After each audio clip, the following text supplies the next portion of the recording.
Spojenie sveta biznisu a umenia preniklo aj na akademickú pôdu. Príkladom je Vysoká škola medzinárodného podnikania ISM Slovakia v Prešove, ktorá usporiadala súťaž mladých výtvarníkov zo stredných škôl. Bola to súčasť Dňa otvorených dverí spomínanej školy. O umenie je síce záujem, ale je veľmi ťažké ho nejakým spôsobom ponúknuť práve komerčne. Výhodou umelcov v regiónoch je širšia paleta podnetov pre tvorbu. Nevýhody súvisia s horšou ekonomickou situáciou. Zámerom spomínanej školy je preto vychovať novú generáciu odborníkov, ktorí by dokázali nielen tvoriť, ale cez kvalitné umenie aj vytvárať nové pracovné príležitosti. Priestor pre mladých treba vytvárať vždy a akákoľvek aktivita, ktorá prináša tento rozmer pre mladých ľudí, je veľmi potrebná.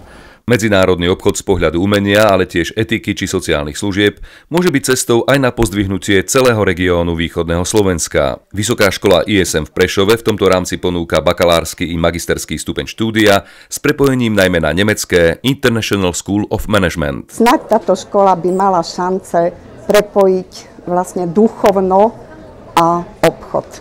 Z Prešova pre regionálne televízne vysielanie Vlado Seman.